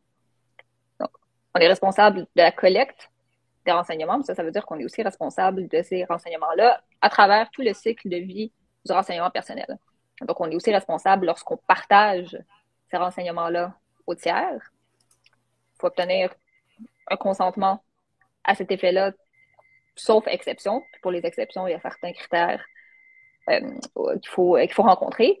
Et lorsque les informations vont être communiquées à l'extérieur du Québec, il faut non seulement le communiquer à l'usager, mais il faut aussi faire une évaluation des facteurs relatifs à la vie privée, qui, grosso modo, c'est une évaluation qu'on fait pour s'assurer que dans le cadre du partage à l'extérieur du Québec, les renseignements vont bénéficier d'une protection adéquate de par cette communication-là et qui ne seront pas mis en péril. Et évidemment, l'entreprise doit veiller à la sécurité des renseignements personnels. Et la sécurité, c'est pas juste des mesures techniques, c'est pas juste un certificat SSL, c'est pas juste un pare-feu, c'est aussi des mesures administratives, organisationnelles, donc d'avoir des clauses de confidentialité, des ententes de non-divulgation, de former ses employés, d'avoir des politiques d'internes par rapport à l'accès aux informations, et que ce soit l'accès physique ou digital de ces renseignements-là. Numérique. T'as raison. Anglicisme. Les OG de la tranchée, là, ils savent de quoi. Ils ont vu la vidéo. T'as raison. Alors, et au niveau de la responsabilité, il y a aussi une responsabilité si jamais il y a des incidents de sécurité. Donc, il faut d'abord avoir des politiques en place. Il faut savoir qu'est-ce qu'on fait, qu'est-ce qu'on contacte, dans quelle situation, dans quel délai. On a l'obligation de conserver un registre sur les incidents de sécurité. On en parlait tantôt, il y a certaines situations où on a l'obligation de communiquer avec les personnes concernées et la commission d'accès à l'information, donc lorsqu'il y a un risque de préjudice sérieux soit causé. Puis, on a l'obligation aussi en tant qu'entreprise, s'il y a un incident de sécurité, ça arrive, mais de prendre des mesures nécessaires pour pas que ça se reproduise et aussi pour diminuer le plus possible les risques de préjudice. Puis ça, dans le fond, ça se fait justement en gardant des traces de tout ça, tu sais, en gardant un registre, en gardant des traces, OK, on a communiqué de telle manière à telle personne. Donc, si on se fait auditer, ben, on va pouvoir le prouver qu'on était de bonne foi puis qu'on fait tout ce qu'on peut par après pour que ça se reproduise pas. Oui, moi, j'aime bien le comparer à Revenu Québec. Quand Revenu Québec vient t'auditer, c'est toi qui dois prouver. Eux, ils n'ont rien à prouver. Eux, ils vont dire, exact, telle dépense, nous, on pense pas que c'est valide, prouve-nous que telle dépense est valide. C'est un peu le même concept. Donc, en tant qu'entreprise, on doit démontrer sa responsabilité, sa conformité le temps venu. Excellent. Tout en s'assurant qu'on le fait pas en collectant des renseignements personnels qu'on n'aurait pas besoin de collecter. Mm-hmm. Et finalement, ben, on dit les usagers devraient avoir le contrôle sur le renseignement personnel. Donc ça implique un droit d'accéder à ces renseignements personnels, un droit de rectifier ces renseignements personnels, donc que ce soit par la modification ou la suppression, le droit de retirer son consentement à l'utilisation ou à la communication des renseignements personnels. Ça, c'est relié à ce qu'on disait plus tôt, le consentement libre. Donc, consentement libre, c'est non seulement être libre de le donner, mais aussi être libre de le retirer lorsqu'on le désire. Et ce qu'on appelle habituellement le droit à l'oubli, donc le droit de faire cesser la diffusion de certains renseignements personnels ou de demander la désindexation de certains épargnés lorsque certains critères sont rencontrés. Je me pose une question, Aïcha. Est-ce que ça signifie que, évidemment, moi, c'est le pop-up là, qui m'intéresse beaucoup créant des sites web. Est-ce que ça signifie qu'il faut que le pop-up soit toujours accessible, que la personne puisse, en cours de route, revenir sur sa décision et dire « Hey, finalement, j'ai accepté, mais là, je change d'idée, je refuse. » Oui. Donc, c'est ça. Donc, normalement, dans la politique de témoin ou dans le pop-up, on va expliquer à la personne comment faire pour accéder à la fonction qui va lui permettre d'activer les fichiers témoins qu'elle veut accéder. Puis, idéalement, ben, si elle ne veut plus le faire, il faudrait être capable Exact. de facilement pouvoir retirer son consentement. Okay. Puis une des questions que je me pose aussi, tu sais, droit d'accéder à ces renseignements personnels. Si demain matin, tu as 400 personnes qui t'écrivent je veux mes renseignements personnels, je veux savoir, faut que tu aies quelqu'un à temps plein pratiquement dans l'entreprise qui gère ça? Oui, mais les odds qu'il y a 400 personnes qui te contactent pour savoir. C'est sûr. Je veux savoir, t'as mon nom, t'as mon adresse courriel, ils sont quand même assez rares. Puis il y a des outils aussi qui permettent de, tu sais, on donne accès directement à la personne, elle clique sur le lien, puis là, elle va voir, tu sais, c'est quoi les infos que tu as sur eux, là, le CRM, qu'est-ce qu'il y a comme information. Exactement. Oui, puis je pense notamment au e-commerce, donc les sites qui ont la capacité d'avoir un compte où on peut aller non seulement les modifier soi-même, ces informations, mais aussi vérifier ces informations. C'est sûr que si c'est possible d'implémenter ça enlève une bonne partie de la job de dire, donc, si tu veux modifier ton adresse courriel, tu te logs dans ton compte, tu es capable de modifier ton adresse courriel, tu es capable de modifier ton nom, etc. Ça enlève un peu de travail. Excellent. Donc, ça faisait le tour pour toi, Aïcha. Ouais. Je vais peut-être juste faire un petit hiatus ici. On a beaucoup de questions qui concernent les infolettres. Il y a du monde qui nous demande est-ce que juste avoir un truc pour se désinscrire des infolettes, ça fait en sorte qu'on est conforme? Ça n'a pas rapport avec les infolettes. Ça a rapport avec, dans le fond, quand quelqu'un se désabonne de ton infolette, dans ta base de données, tu as encore l'adresse de la personne avec un autre champ à côté où c'est marqué que cette personne est désinscrite. Ça, je pense que c'est une question qui est quand même assez pertinente parce que pour qu'on puisse ne plus contacter cette personne-là, il faut qu'on garde dans notre base de données l'adresse courriel de la personne pour éviter de la recontacter. Mais quand elle nous demande de détruire ses informations personnelles, ça veut dire qu'il faut qu'on oublie qu'elle nous a enlevé le consentement de la contacter. Fait que si elle revient sur notre site plus tard, on va oublier qu'elle veut pas on va avoir oublié qu'on veut pas que cette personne-là, qu'on la contacte. Oh c'est une bonne question. Donc, déjà, à la base, la loi canadienne anti-pourriel, elle continue de s'appliquer. Et bien que les deux lois ont pas du tout la même étendue, il y a quelques endroits où ça se chevauche et où il y a des questions comme ça qui deviennent intéressantes. Donc, comme pour toutes les lois, à travers la loi antipourrielle, ben, il faut démontrer sa conformité. Et donc, techniquement, on pourrait conserver le renseignement personnel s'il est nécessaire, si les lois nous le permettent, et donc si la loi antipourrielle nous permet de conserver une donnée pour démontrer sa conformité, on pourrait la garder. Là, je suis dans le pourrait. Ça, c'est des cas qu'il va falloir regarder au jour le jour. Mais ultimement, ce que je pense que c'est important de garder en tête, c'est que ce sont des étendues différentes. Donc, la loi canadienne antipourrielle, on parle d'envoi de messages électroniques commerciaux et pas nécessairement de conservation de renseignements personnels. Donc, vous pouvez avoir mon adresse courriel puis jamais m'envoyer d'infolettre. Vous détenez mon adresse courriel quand même, puis il y a des obligations par rapport à ça qui découlent de la loi 25. Là, si vous commencez à communiquer avec moi, là, tout d'un coup, on serait au niveau de la loi antipourrielle. Mais c'est une question très intéressante, j'ai hâte de voir comment ça va se traduire, parce que la vérité, c'est que il y a beaucoup de choses qu'on ne sait pas. Il y a beaucoup de clarifications qui vont être apportées, j'ose le croire, dans les semaines et les mois qui suivent. Oui, puis tu disais aussi que la Commission d'accès à l'information, Aïcha, va émettre d'autres recommandations, en tout cas au cours du mois d'octobre. Fait qu'il y a des choses aussi qui vont être clarifiées. Oui, donc au mois d'octobre, en ce moment, il y a un projet de ligne directrice sur le consentement qui est public, mais la version finale, je pense qu'elle doit sortir au mois d'octobre. C'est un projet où vraiment on voit des exemples de demandes de consentement valides, de demandes de consentement non valides, qui est public maintenant sur le site, mais il y a encore beaucoup de ressources qui vont sortir dans les semaines et les mois à venir. Super, merci. Autour de Mélodie. Oui, donc là, ce qu'on va faire rapidement, c'est de faire un peu un survol des principaux outils de collecte et de suivi. Parce que là, ce qui est vraiment particulier avec la loi 25, c'est qu'on dirait que tout d'un coup, il y a un paquet d'entrepreneurs, d'entreprises en ligne qui ont des sites web ou qui ont des comptes de médias sociaux, puis qui, auparavant, entendaient un peu à gauche, à droite les termes, les pixels-ci, les cookies ça, les balises. Mais tu sais, personne, ben pas personne, mais tu sais, souvent, à moins que ce soit vraiment ton rôle dans l'entreprise, que tu t'occupes du marketing, tu sais, souvent, tu entends ces termes-là, puis tu t'attends pas vraiment à comprendre exactement c'est quoi, puis souvent, les gens savent même pas que leur site web, même s'ils n'ont aucun... même s'ils n'ont rien installé par rapport à des trucs marketing, il y a quand même des cookies, puis il y a quand même des données qui sont récoltées à travers les différents sites, que ce soit WordPress, Shopify. Donc, on va juste comme regarder un peu, éclaircir c'est quoi ces termes-là, puis c'est quoi ces façons de collecter, de collecter les données. Donc, première des choses, les cookies. Fait que ça, je pense que c'est un terme qui est connu de tous. Mais qu'est-ce que c'est exactement un cookie? Grosso modo, si on simplifie ça au maximum, c'est un fichier qu'on appelle aussi souvent un témoin de connexion.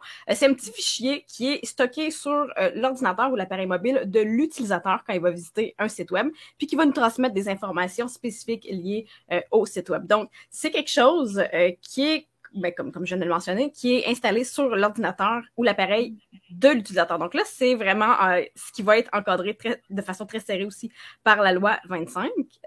Oui, 25, excusez. Puis ensuite, j'étais comme, je suis le bon chiffre en matin? Oui, c'est ça, le 25. Si on poursuit ensuite, on a différents types de cookies. Donc, il ne faut pas mettre tous les cookies dans le même panier. Je me trouve bien drôle avec ma petite phrase. dans la même genre à biscuits. Il ne faut pas mettre tous les cookies dans le même pot. Bref, parce qu'il y a différents types de cookies, il y a différentes façons de les catégoriser, puis ils ne sont pas nécessairement considérés de la même façon aux yeux de la loi et de l'Union générale. Faut savoir qu'il y a des cookies de session et des cookies persistants. Donc, rapidement, les cookies de session, c'est des cookies qui vont être utiliser juste le temps que la session est en cours. Fait que pendant que la personne navigue sur ton site, sur ta boutique en ligne, ce cookie-là va être utilisé. Puis après ça, on n'en parle plus, c'est parti. Puis il y a les cookies qui vont être persistants. Fait que là, c'est un cookie qui va être installé, mais qui va rester pendant un nombre de jours ou de semaines déterminés à l'avance. Par exemple, on pense entre autres aux cookies pour les programmes d'affiliation. Des fois, on entend que quand la personne achète avec ton lien d'affiliation dans les 30 prochains jours, ben là, tu vas avoir ta commission. Ben ça, comment ils font pour savoir que c'est dans les 30 premiers jours? C'est à l'aide d'un cookie persistant. Ensuite, on a les cookies de première partie puis les cookies de tierce partie. Fait que les cookies de première partie, ça, c'est vraiment plus les cookies qui proviennent de ton domaine, en fait, de ton propre site web. Ça vient de ton entreprise. Puis les cookies de tierce partie, ça va être, par exemple, si tu fais de la pub Facebook, Google et compagnie, puis que ces parties-là passent par ton site web pour installer des cookies pour tes activités marketing. Ben là, c'est des cookies de tierce partie. Et ensuite, on a les cookies essentiels et les cookies non essentiels. Fait que les cookies essentiels, ça le dit dans le nom, c'est vraiment ce qui va faire en sorte que ton site va pouvoir fonctionner de la façon qu'il doit fonctionner, de la façon pour laquelle l'utilisateur le consulte, en fait. Puis les cookies non essentiels, ben là, généralement, ça va être des trucs plutôt marketing qui font en sorte que si on n'a pas ces cookies-là, le site fonctionne quand même bien, les gens peuvent y aller puis atteindre leurs fins pour lesquelles ils ont consulté notre site. Donc, ça fait un peu un tour global des différents types de cookies. C'est important aussi de bien comprendre justement la différence, puis lesquels on utilise sur notre site, puis lesquels on n'utilise pas, pour pouvoir après ça se conformer à la loi. Et ensuite, on a les balises. Donc, les fameuses balises aussi, en fait, les pixels sont des balises. Ça fait simplement référence, en fait, à tout ce qui est installé dans le code source, si on veut, de notre site, pour faire des suivis puis récolter des renseignements. Donc, souvent, on parle d'un petit morceau de code en JavaScript qui va être installé dans le thème du site. J'avais-tu une... OK, oui, on peut passer à la slide suivante. Les balises et les cookies, en fait, ont des rôles très complémentaires. Ça va servir à suivre autant les comportements sur le site que les actions sur le site. Donc, s'il y a des gens qui cliquent à quelque part, c'est de cette façon-là aussi que, par exemple, quand on a un e-commerce, si les gens ajoutent des trucs à leur panier, puis qu'ils quittent la page, puis qu'ils reviennent après ça le lendemain, puis le panier est encore plein avec les articles qu'il y avait, ben c'est avec ces méthodes de suivi-là, c'est des données qui ont été récoltées par rapport à l'utilisation du site de la boutique. On fait aussi le suivi du trafic puis des interactions sur le site web, donc c'est ce que je viens de mentionner. Les actions qui mènent à une conversion. Fait que pour vérifier un peu c'est quoi les performances de nos efforts publicitaires en ligne, on peut mesurer telle action a été entreprise en provenance de tel site. Fait que ça fait en sorte qu'on peut comptabiliser des conversions comme ça. Bref, c'est principalement en fait Meta et Google la base, si on veut, les deux plus gros qu'on utilise en ce moment sur le web qui vont utiliser des cookies, des balises de suivi. On en a aussi des fois pour les emails et pour faire des tests AB. Là, je vois qu'Eli rit. Pourquoi y a-tu... C'est les commentaires. Je lis les commentaires. C'est quoi? Je me suis mis le pied dans la bouche. Non. C'est bon. Non, t'expliques vraiment bien, Mélo, pour vrai. Ouais. Ben, j'essaie, mais là, il me semble qu'il me manque un café. C'est très vulgarisé.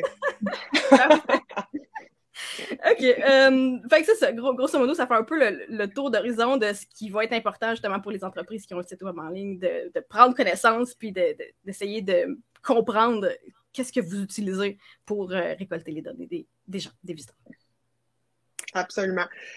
Oli, je fais ma petite partie, puis après, tu vas pouvoir aller voir les commentaires. Nous dire c'est quoi les questions, puis qu'est-ce qui t'a fait rire. Bon, justement, on parle des cookies, on parle des balises, tout ça. Ben, ils nous servent en tant qu'entrepreneurs et en tant que marketeurs. On est des marketeurs principalement ici aujourd'hui. Mais tout entrepreneur qui va mettre de l'argent dans de la pub, qui va mettre de l'argent sur son site pour l'améliorer, pour avoir plus de conversion, ben, on va vouloir que les gens l'acceptent, le foutu pop-up, puis qu'ils disent oui. Donc, il y a des bonnes pratiques à faire. Tout en étant, puis tu le dis Aïcha à plusieurs reprises, ça prend un consentement qui est éclairé, libre et éclairé. Mm-hmm. Donc, on n'est pas de place à l'ambiguïté, pas de place, il faut que ça soit bien vulgarisé, donc un pop-up qui va être bien monté, où toute l'information est là, où la politique de confidentialité est facile d'accès, un petit lien dans le pop-up, où on a même surtout une liste de tous les cookies et que la personne puisse, si elle a le temps, il y en a qui ont du temps dans la vie, accepter, refuser. Celle-là, je l'accepte, donc celui de Facebook, je ne l'accepte pas parce que j'ai Mark Zuckerberg. Celui-là, je l'accepte parce que, etc., etc. ou décident de toutes les accepter d'un coup. C'est ce qu'on va souhaiter. Donc, que les gens les acceptent tous d'un coup. Puis, il y a des bonnes pratiques pour ça. Donc, un pop-up qui est attrayant, un pop-up où le bouton accepter est plus proéminent que les autres, un pop-up où le wording aussi est le fun, tu sais. On peut y aller un peu dans l'humour. Ça dépend c'est quoi votre entreprise. Là, évidemment, si vous êtes dans un contexte hyper sérieux, bon, peut-être pas, mais ça peut être de dire, bon, ben, les fameux cookies, ben oui, sont là pour aider ta navigation sur le site, mais aussi, on se le cachera pas, ça nous permet d'avoir des meilleures retombées de nos pratiques de marketing. Donc, d'être transparent, mais aussi d'y aller le plus possible pour que la personne accepte. Puis, je sais pas pour vous, mais moi, j'ai pas beaucoup de temps dans une journée. Donc, moi, je pèse sur accepter, final bâton. Je commence pas à lire ça, j'ai pas le temps. Puis, je me dis, garde la personne, là, étant en marketing, je sais ce que c'est. Je dis, je vais les accepter, là, qu'elles les prennent, mes infos, là. Je veux dire, j'écrirai pas mon numéro d'assurance sociale anyway, là. Fait qu'elle prenne ce qu'elle veut, qu'elle traque mon comportement. Si ça peut l'aider à faire en sorte que sa business fonctionne mieux. Je suis entrepreneur, je suis solidaire avec les autres entrepreneurs. Après, si vous dites non, j'ai une amie récemment qui me disait, tu sais, moi, j'ai vécu un vol d'identité récemment. On s'entend, c'est pas lié, là, les cookies puis le vol d'identité. Je vais pas faire paniquer personne. Sauf que elle, à partir de maintenant, elle fait plus attention à ces affaires-là. Elle dit non. Parce que elle a vécu une situation vraiment pas cool, qui est pas liée, mais de manière générale, maintenant, elle est hyper vigilante par rapport à ça. Fait que ça va dépendre du comportement des gens qui viennent sur votre site, mais on va vouloir le plus possible que la personne dise oui, qu'elle les accepte, les fameux cookies. Donc, voilà, il y a plusieurs bonnes pratiques à mettre en place. Ouais, un petit point sur les pop-up. Est-ce que tu as un bon plugin de pop-up, là, quand dans le fond, on serait capable de faire en sorte que tu as le pop-up, puis tu as le curseur, puis dans le fond, le pop-up, il bouge en même temps que le curseur pour que ton curseur soit toujours sur le bouton accepter? Ben, non. Par contre, il y a des bons pop-up. On peut pas faire ça, mais il y a des bons pop-up, puis on lance une belle formation, hein, un lit dans la tranchée, une formation qui, imaginez-vous donc, est donnée par Aïcha, Mélo et moi. Quel hasard! Et dans cette formation-là, on vous montre des pop-up. Non, je sais, c'est fou de même. Et un pop-up où, par exemple, quand tu passes ta souris sur le bouton accepter, il y a un rollover. Mais quand tu passes ta souris sur refuser, il se passe rien. C'est un bouton. Il y a la petite main, mais il n'y a pas de rollover. Fait que la personne va être peut-être moins tentée à cliquer. Fait qu'il y a des bonnes petites pratiques comme ça qui ne sont pas illégales. On demeure quand même que c'est cliquable, que ça va vraiment trigger pour vrai, mais on va quand même mettre l'accent sur le petit bouton accepter pour que la personne ait tendance à y aller. Je viens d'avoir une idée, là, parce que, tu sais, on s'entend qu'il y a beaucoup d'utilisateurs sur Internet. Écoute, vous allez me dire si je suis complètement fou, là, c'est pas scripté, ça vient de me popper, là, c'est le café qui vient de rentrer. Mais, parce que moi, les pop-ups, j'aime ça pour ramasser des adresses courriels. Et je suis en train de me dire, il y a tellement d'utilisateurs qui sont confus avec, tu sais, cette histoire de cookie-là, puis on pourrait-tu, genre, rajouter un champ email pour dire comme, by the way, en même temps que tu acceptes, tu sais, tu pourrais me laisser ton adresse courriel. Je suis convaincu qu'il y aurait pas mal de monde qui le ferait juste parce que, genre, tu sais, c'est genre Ginette, elle sait pas trop ce qui se passe, c'est comme pas, OK, ça me prend ça. Tout le monde le demande, peut-être qu'il faut que je le rentre. Puis là, bam! Ce serait le même bouton? Même bouton. C'est ça l'affaire, c'est On peut pas, les consentements doivent être distincts. Ah, God damn it! Ouais. C'est ce que je me disais, mais si ça sort de ta bouche, Aïcha, c'est encore plus clair. Parce que je pense que la personne, elle sait pas pourquoi qu'elle consent. Il y a une confusion, là. Est-ce que je suis en train de consentir pour les cookies ou je suis en train de donner mon adresse courriel pour être abonné? Ben c'est ça, puis c'est surtout que il y a aussi pas cette illusion d'avoir le choix. Ah, mais tu pourrais avoir un bouton genre comme ne pas accepter, accepter les cookies et accepter les cookies et m'inscrire, mettons. Ah, ben si on a les trois choix. En autant qu'on puisse faudrait qu'on le de manière granulaire ou non. Je suis convaincu qu'on serait capable de générer des bons leads avec ça. Là. Mais là, de ce que je comprends, là, il y a énormément de gens qui sont un peu confus dans les commentaires. Il y a du monde qui disait là, justement, là, hey, j'ai plus de facilité à comprendre l'espagnol puis le chinois. Je suis mêlé.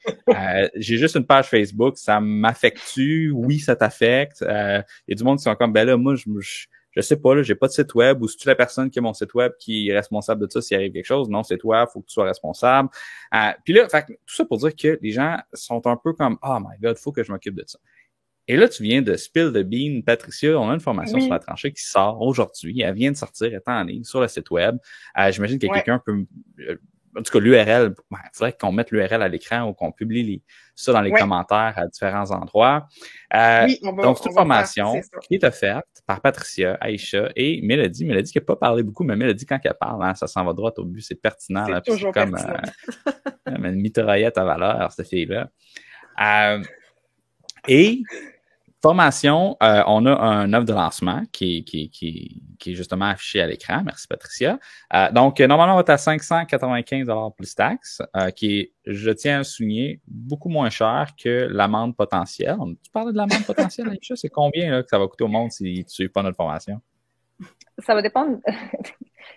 Beaucoup d'argent, c'est ça qu'elle a répondu. Elle a répondu beaucoup d'argent. Oui. Ben, je pense qu'il y a un pourcentage du chiffre d'affaires, hein? Ça se fait-tu, Aïcha? Oui, il y a différents types de sanctions, mais une des sanctions, si je me rappelle, c'est un 2%, un 2% du chiffre d'affaires. Ah ouais, check bien ça, Nadia qui met son lien d'affiliation dans les commentaires. Hey, ça, c'est des marketeurs. Je suis fier de vous, guys. Donc, pour la semaine, donc jusqu'au 28, on a 100 $ de rabais qui est mis comme offre de lancement. Et pour ceux qui ont pris le temps d'écouter notre webinaire, je sais, ça fait 1 heure qu'on parle, qu'on jase.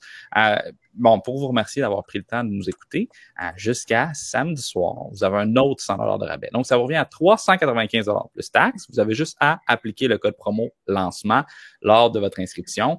Et bien sûr, si vous êtes membre de la tranchée, vous avez également votre 10% de rabais. Ça, c'est si vous êtes membre sur le plan annuel. Et si vous avez des crédits sur la plateforme, vous pouvez également utiliser vos crédits. Si vous n'êtes pas encore membre, je vous recommande fortement de devenir membre en même temps parce que ça va vous assurer d'avoir du support sur le forum si jamais vous avez des questions concernant les pop-up, ce genre de choses-là.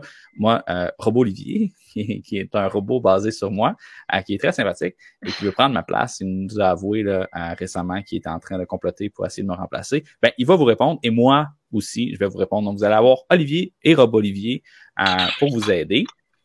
En plus d'un paquet d'autres bonus, là, si jamais vous avez des questions concernant ça, vous pourrez m'en reparler.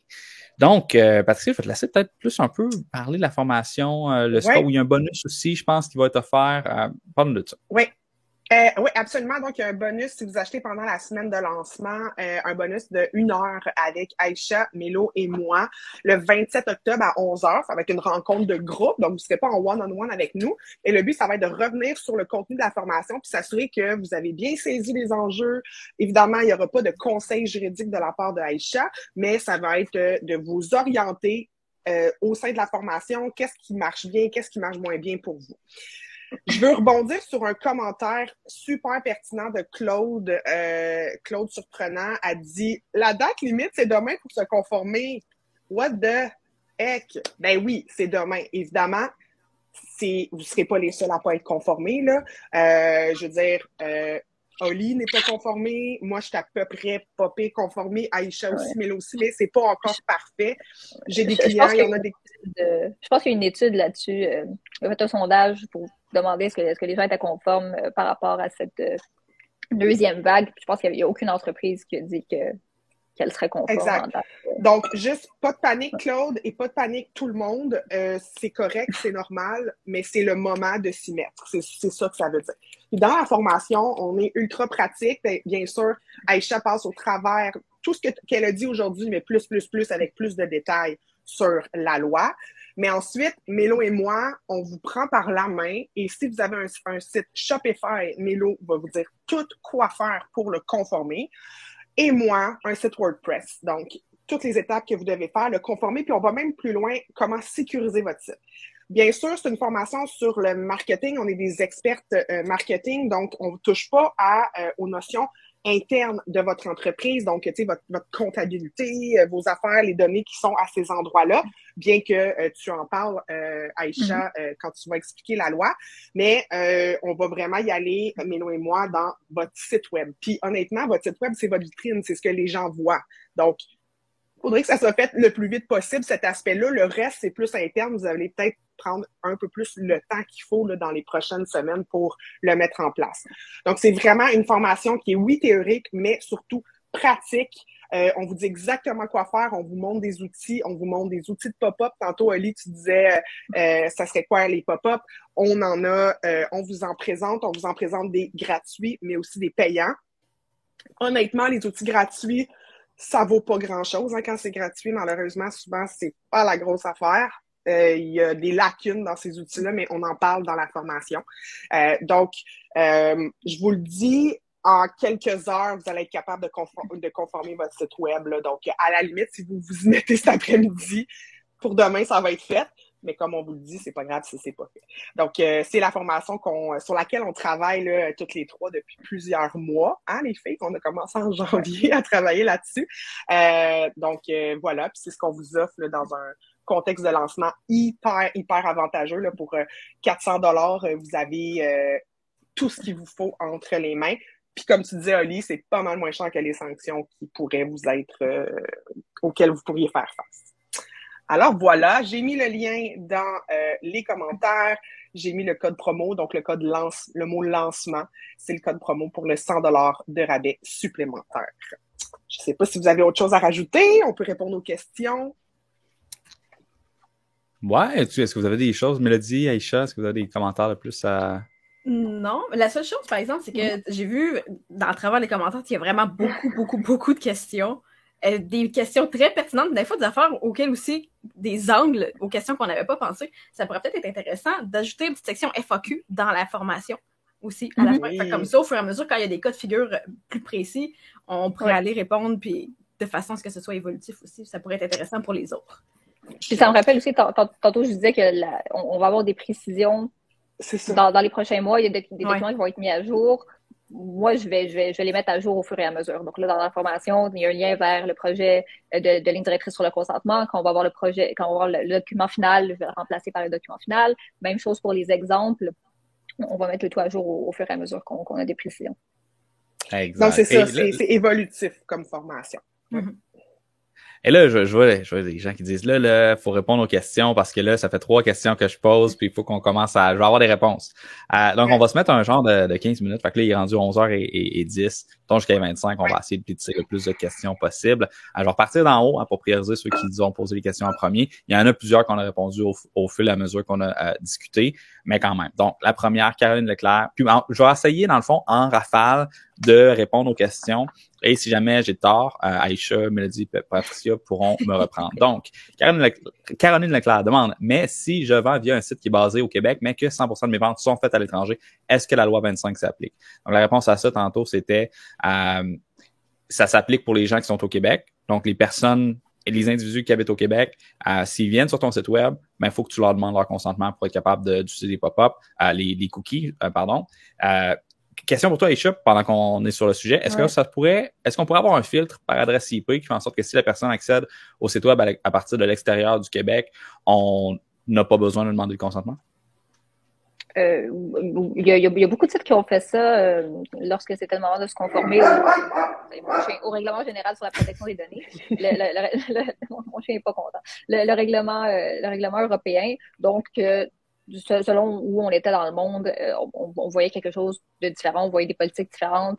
Les pop-up étaient seulement disponibles à un endroit. Le seul truc à garder en tête, par contre, c'est que c'est pas parce que 100% de nos ventes sont à l'étranger qu'on collecte pas des renseignements personnels de personnes qui sont pas situées ici. Et l'autre truc, ici, il y a une loi sur la protection des renseignements personnels, mais il y en a à d'autres endroits aussi. Donc, il y a une loi fédérale qui va être mise à jour bientôt. Les provinces qui ont adopté leur propre loi, elles ont leur propre loi à respecter. Il y a des États aux États-Unis qui ont aussi leur propre loi sur la protection des renseignements personnels, le Brésil, l'Europe, etc. Et donc, bien que les mécanismes sont différents d'une loi à l'autre, les principes fondamentaux, en règle générale, demeurent les mêmes.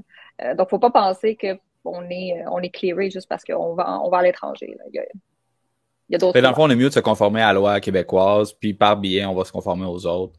Puis ça va juste faire en sorte qu'on n'aura pas de problème dans le futur. Ça nous assure d'être...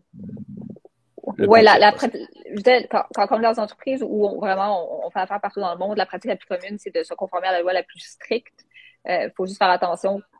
Il y a des mécanismes qui sont un petit peu différents d'une loi à l'autre, mais c'est sûr que ça aide niveau conformité de se conformer à la loi la plus stricte. Excellent. On a une autre question de Mina qui nous a demandé si on fait affaire avec une tierce partie via notre site web, exemple Go Rendez-vous, et que les clients entrent leurs données sur Go Rendez-vous. Est-ce que c'est OK?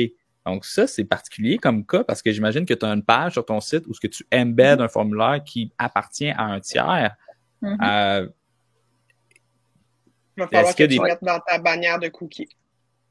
Ben, pas nécessairement dans la bannière de cookies, mais il y a deux façons de faire. Donc, ce qu'on voit beaucoup quand il y a du embedding de formulaires de tiers, c'est que souvent, ils nous permettent d'ajouter une case d'activation. Donc, case d'activation où on mentionne les fins de la collecte, quelques informations additionnelles, un lien vers la politique de confidentialité. Dans cette communication-là, on va mentionner qu'on partage à certaines catégories de tiers ou on va mettre les noms de certains tiers à qui on partage des informations. Donc, Go Rendez-vous ferait partie de cette liste-là.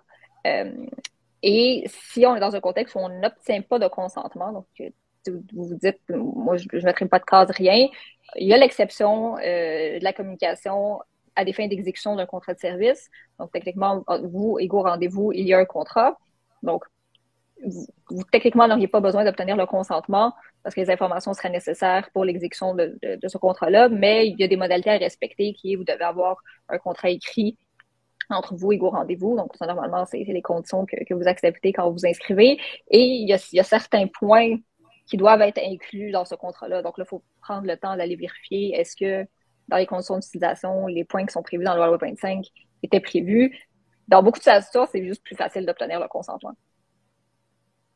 Puis il faut que tu le mettes dans ta politique de confidentialité aussi. Oui. Absolument, c'est ça. On dirait qu'Oli, on ne voit pas les mêmes questions, là. Ben, c'est parce que je ne les vois pas dans le même ordre que toi, mais je veux juste, Karine Bastien a dit, avez-vous une liste des informations obligatoires que nous devons mettre? Faudrait juste que tu spécifies, Karine, qu'on doit mettre où? Sur le site web? Donc, tu dis comme le serveur qui détient les informations. Est-ce que tu parles de la politique de confidentialité? Peut-être juste, Karine, préciser ta question, s'il te plaît. Excellent. Et ensuite de ça, je veux juste faire quelques questions qui concernent la formation en tant que telle. Donc, il y a Marjolaine qui nous demande combien de temps dure la formation. Donc, présentement, on a 4h15 de contenu vidéo, mais on a également des leçons qui sont textuelles, qui contiennent des informations pertinentes concernant la loi. Il y a aussi d'autres choses qui ont été mentionnées. Là, tantôt, Mélodie t'a parlé d'une FAQ, mais c'est aussi important de mentionner que sur chaque leçon de la formation, dans le fond, les utilisateurs peuvent poser une question. Et en dessous de chaque leçon, il y a comme une question, il y a comme une section FAQ. Donc, si tu arrives sur une leçon, il y a quelqu'un qui pose une question, tu vois la liste de toutes les questions individuelles que les gens ont posées. Puis ça ouvre un genre de conversation sur notre forme de discussion. Donc, chacun des enjeux sont traités séparément. Puis c'est facile de voir, là, comme pour telle leçon, il y a eu genre 5 questions que les gens ont posées.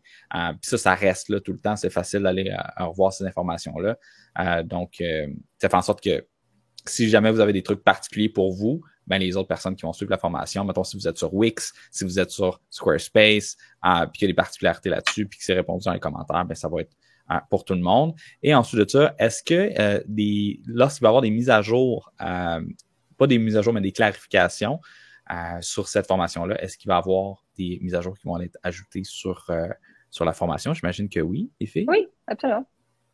Bon, parfait, oui, je suis content on va le mentionner. Oui. Et il y en a tellement des questions, je m'excuse vraiment pour tous les gens, mais je pense que ça souligne un peu peut-être là, l'intérêt, ou peut-être pas l'intérêt, mais comme l'urgence un peu aussi de s'activer concernant ce dossier-là. Si je connais rien puis que je veux déléguer cette partie à un expert, est-ce que je reste quand même responsable? La réponse à ça, c'était oui. C'est Sonia qui nous a posé cette question-là. Et by the way, question comme ça, les filles, je ne sais pas si vous en faites, mais si quelqu'un a un site WordPress ou un site Shopify, est-ce qu'il peut vous contacter pour que vous les aidiez à les rendre conformes? Oui, tout à fait. Moi, dans mon cas, j'offre ce service-là. Ouais. Puis, s'ils ont besoin de quelque chose de plus en profondeur légalement, j'imagine qu'à Chute, tu vas être la personne ressource pour ça?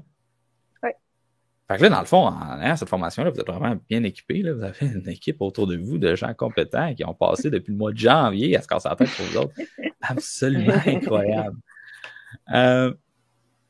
OK, tant peu. Ici, on a Pascal. Question, oui. Ouais, vas-y. Non, mais t'avais commencé, Pascal. Vas-y. Je l'ai perdu. Ah, excuse, J'ai ok. scrollé.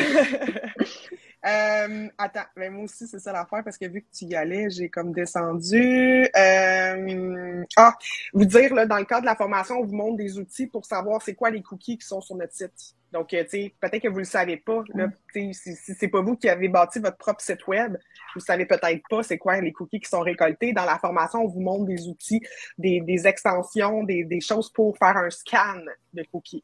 Puis, vous allez être surpris de voir qu'il y en a plus que un, plus que deux, plus que trois. Puis souvent, évidemment, il va y avoir les cookies essentiels pour que juste que le navigateur fonctionne puis qu'on voit votre site. Mais vous allez être surpris de voir, là, il y en a qui disent, moi, j'ai pas de cookies, j'ai pas besoin de ça. Puis là, on scanne le site, puis finalement, on en trouve 8. Puis c'est ça. Donc, voilà. Sinon, Karine, c'est quand même une collecte des infos de vos clients. Quand ça compte comme une collecte, je ne sais pas si c'était la question. Je ne comprends pas ta question. Comment obtenir le consentement? Qu'est-ce que c'est que la plateforme de consentement? En fait, Linda, là, c'est que pour obtenir le consentement pour le site web, c'est avec un pop-up. Mais derrière le pop-up, il doit y avoir une plateforme qui tient un registre des consentements. Parce que si tu te fais auditer, comment tu vas prouver que dans les 5 dernières années, oui, tu les obtenais ou oui ou non, les consentements. Fait que ça peut pas être juste un pop-up. C'est ça un peu le problème en ce moment. Là. Les gens, ils se disent, moi, j'ai juste à mettre un pop-up, c'est correct. Non, de un, il faut que le pop-up soit connecté avec d'autres outils comme Google Tag Manager pour s'assurer que le trigger se fait pas si la personne refuse. Mais aussi, il faut s'assurer que derrière, il y a un registre des consentements qui est totalement anonymisé, vous aurez compris. Ça serait vraiment contre la loi. Mais ça prend, donc on va savoir à tel moment quelqu'un est venu sur le site, a refusé, à tel autre moment a accepté. Puis ça, ce qui est cool, c'est que ça vous donne des statistiques. Si vous vous rendez compte que tout le monde refuse, ben il est peut-être temps d'aller revoir votre pop-up et de l'améliorer parce que votre taux est pas très, très bon. Question pertinente de Émilie Christine La Liberté qui demande est-ce que la formation est pertinente pour nous aider à rédiger une politique de confidentialité et comment écrire les choses? Est-ce que vous en parlez? Je pense pas avoir vu de section là-dessus. Ouais? Oui, moi, je parle du contenu. Donc, qu'est-ce qu'on retrouve dans une politique de confidentialité? Donc, ce qu'on collecte. J'énonce les catégories de renseignements qu'on retrouve.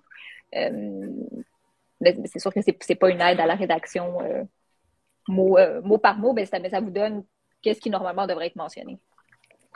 Puis moi, je monte un générateur de politique, mais évidemment, ça ne va jamais être aussi parfait que si ce que vous allez obtenir via ce générateur-là, vous le faites vérifier par un avocat par la suite, pour être sûr. Même principe pour Shopify. En fait, Shopify met à notre disposition un générateur de politique de confidentialité gratuitement, puis je le montre, j'en parle, puis je montre comment l'utiliser, puis l'intégrer après ça dans la boutique en ligne. Évidemment, comme le mentionnait Patricia, c'est pas le même le même niveau. C'est pas un conseil légal, en fait, c'est bien spécifié aussi dans la page de la politique du générateur de politique, comme quoi qu'il y a une clause de non-responsabilité de la part de Shopify. Mais ce qui est intéressant quand même comme base, c'est que, étant donné que ça vient de Shopify, ben on a déjà comme les cookies essentiels qui sont mentionnés. Il y en a beaucoup. Puis il y en a quand même pas mal. Fait que ça, c'est un bon morceau de fait pour nous si on a un site Shopify. Absolument. Oui, l'important avec la politique, je pense que les gens l'oublient, l'important avec la politique, c'est pas tant qui l'a rédigé qu'il faut que ça reflète la réalité de l'entreprise. Mm-hmm. C'est pas les gens ont des politiques, puis même moi, des fois, j'en révise, puis ils me disent « Ouais, mais c'est ça qui est dans la politique. » Je fais « OK, mais c'est pas ça qui se passe sur le site ou dans l'entreprise. » Fait qu'il faut changer ça. Ouais, définitivement. Puis, by the way, tu sais, comme tous ceux qui ont un login with Google, login with Facebook sur votre site web, là, by the way, il faut que vous ayez une politique de confidentialité qui est vraiment en tête avec un mécanisme d'exclusion des données, parce que sinon, ils vont juste fermer votre application Facebook là, qui fait la connexion. Puis les gens pourront plus se connecter à votre compte. Justement, parlant de connexion à un compte, j'ai vu une question, je ne me rappelle plus la personne qui l'a posée, mais la question, c'était essentiellement, si quelqu'un s'est créé un compte sur mon site en genre 2020, est-ce que ça veut dire qu'il faut que je supprime son compte là, à cause que ça fait 3 ans qu'il n'est pas venu, puis là, j'ai son compte qui est créé sur mon site? Qu'est-ce qu'on fait avec ça? Ça va vraiment être une évaluation au cas par cas, je pense aussi selon le type d'entreprise. S'il y a quelqu'un qui a créé un compte, qui a passé une commande une fois, puis que ça fait 5 ans que la personne n'a pas passé de commande, ben là, il faut se dire, OK, est-ce que moi, j'ai besoin de conserver ces informations-là pour remplir les obligations juridiques? Si c'est pas le cas, techniquement, on devrait se débarrasser des informations dont on n'a plus besoin. Si vous avez encore l'autorisation de contacter la personne, ça serait, il faudrait voir la loi anti-pourriel, ce serait peut-être de dire, écoutez, est-ce que vous voulez désactiver votre compte ou de mettre dans les conditions d'utilisation après tant de temps d'inactivité, comme certaines plateformes des réseaux sociaux le font, après un certain temps d'inactivation, ben nous, on désactive le compte. Bonne ça va réponse. être une procédure qui peut être mise en place. C'est compliqué comme réponse, mais c'est une bonne réponse. Mais c'est compliqué comme question. C'est ça parce que c'est vrai que c'est du cas par cas. Ensuite, on a une autre question qui concerne, on n'en a pas parlé, en fait, de tout notre webinaire, puis je trouve ça spécial qu'on n'en ait pas parlé. Qui est responsable de nous taper ses doigts? C'est qui le gros méchant là-dedans? Avec la loi C-28, c'est le CRTC. Right? Oui. Puis avec celle-là, c'est qui? C'est qui l'agence là, qu'il faut qu'on... le poil qui se dresse sur nos bras quand on reçoit une lettre par la poste, puis il y a ces 3 lettres-là sur la lettre. L'entité qui est mandatée par la loi, c'est la Commission d'accès à l'information. Et qui est responsable de... J'imagine qu'ils sont par plainte. Comment ça marche? Est-ce qu'ils ont des employés qui se promènent et qui valident la conformité? Est-ce que c'est un registre ou est-ce que les gens vont faire des plaintes? La grande majorité des entités gouvernementales, vous devez vous en douter, n'ont pas le budget nécessaire pour aller cogner aux portes des entreprises et dire je vais vérifier ta conformité. C'était le cas pour le Bureau de la concurrence, c'est le cas pour le CRTC, puis c'est le cas aussi pour la Commission d'accès à l'information. Donc, pour être capable de faire un travail efficace, c'est surtout par plainte que les lumières s'allument à la Commission d'accès à l'information. Je vous dirais qu'il n'y a pas beaucoup d'entités gouvernementales qui ont ce budget-là, à part peut-être l'Office de la langue française. Excellent. Et puis, fait que j'imagine que ça vaudrait peut-être la peine là, de se faire un robot qui va, dans le fond, envoyer des plaintes, des fausses plaintes d'utilisateurs à cette entité-là pour mettre des bâtons dans les roues de tes compétiteurs. Et tes compétiteurs vont probablement le faire avec toi aussi, hein. Fait que c'est important de suivre la formation. Ils sont pas assez occupés à se conformer. Écoute, il est déjà rendu 11h25. Incroyable. J'espère que les gens ont apprécié ce webinaire. Je sais qu'on n'a pas eu le temps de répondre à tout le monde. Ceci étant dit... On va faire le tour. Je vais y aller, moi, dans les commentaires. Je vais peut-être pas répondre dans l'heure qui suit. Laissez-moi à 24-48 heures, mais je vais venir dans les commentaires, probablement Mélo aussi, Aïcha, si vous avez le temps, pour juste donner des petites pistes pour que vous ayez un peu réponse à vos questions. Exact. Et il y a aussi, là, en plus de la formation, ceux qui s'inscrivent jusqu'à demain, vous allez avoir accès jusqu'à la semaine prochaine, vous allez avoir accès à 1 heure de questions-réponses essentiellement là, avec Mélodie, Patricia et Aïcha. Donc, les réponses que vous avez, en consultant la formation, vous allez probablement avoir des questions peut-être un petit peu plus précises qui s'adaptent, qui concernent plus votre site ou votre situation personnelle. Donc, ça va être un bon moment là, pour aller obtenir des réponses lors de cette rencontre.